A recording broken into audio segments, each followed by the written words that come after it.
Burkina Faso, a vibrant country nestled in West Africa, is known for its rich cultural heritage and resilient spirit. Despite facing significant challenges like poverty, political instability, and security issues, the nation is brimming with potential and ambition. The recent leadership change has injected a new wave of hope and determination among its people. President Ibrahim Traoré is a leader with a vision to transform Burkina Faso into a beacon of self-reliance and sustainable development.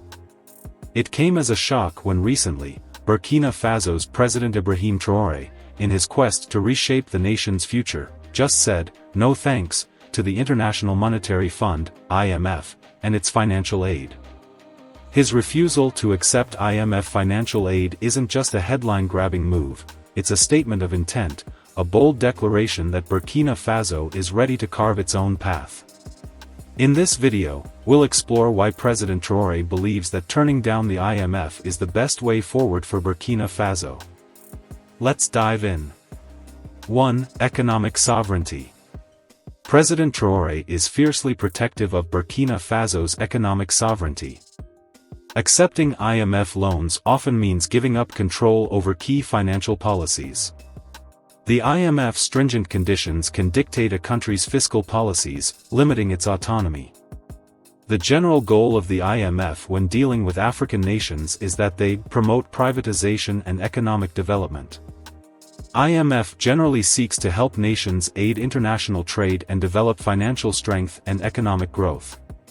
However, in most cases, it promotes the execution of some painful economic choices, which makes the lives of average citizens challenging. For example, remember the recent Egypt debt crisis? The strict austerity measures imposed by the IMF led to severe public backlash, massive protests, and a significant economic downturn. Traoré wants to avoid such scenarios by keeping Burkina Faso's financial decisions in the hands of its own government. Consequently, maintaining economic sovereignty will allow Burkina Faso to craft policies tailored to its unique challenges and needs. 2. Avoiding austerity measures. IMF aid often comes with the requirement to implement austerity measures, which can be incredibly harsh. These measures typically involve cutting public spending on essential services like education, healthcare, and social welfare. For example, several African countries have faced severe protests when the government slashed fuel subsidies and public sector wages as part of an IMF deal. These cuts hit the poorest hardest and led to widespread unrest.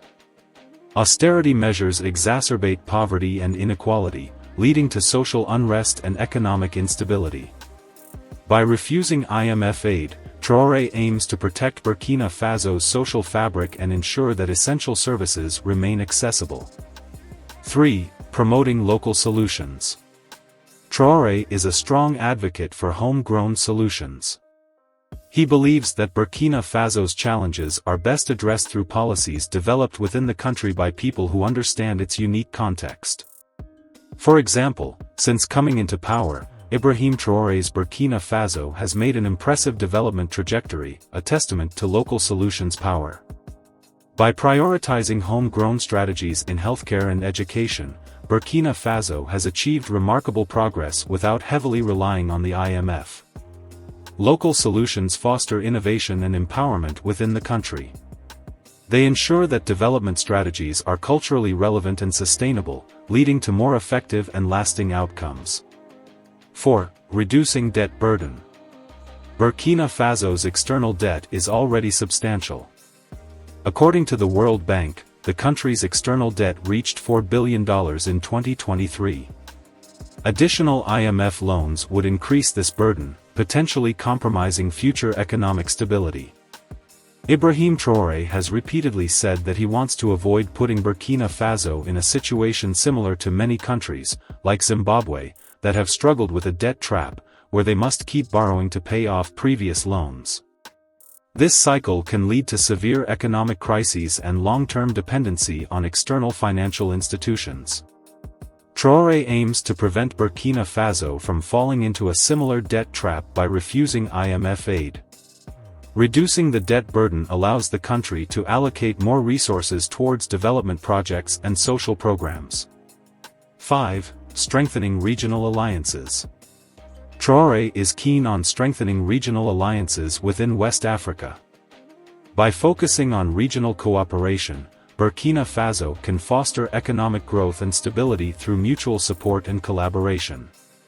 For example, the African Continental Free Trade Area, AFCFTA, is a prime example of regional cooperation.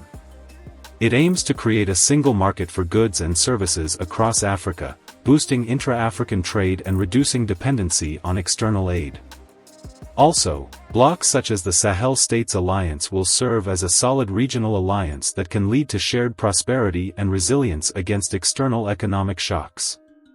6. Encouraging foreign investment. Traoré is betting on attracting foreign investment rather than taking on debt. Burkina Faso can tap into private sector funding by creating a stable and investor-friendly environment. Ibrahim Traoré has made numerous bilateral and multilateral deals with Russian and Chinese companies, which have helped the country attract billions in foreign direct investment, FDI, by improving infrastructure and creating a favorable business climate. This influx of investment has been crucial for the country's rapid economic growth. Foreign investment brings in not just capital but also technology, expertise, and job opportunities. 7. Leveraging natural resources.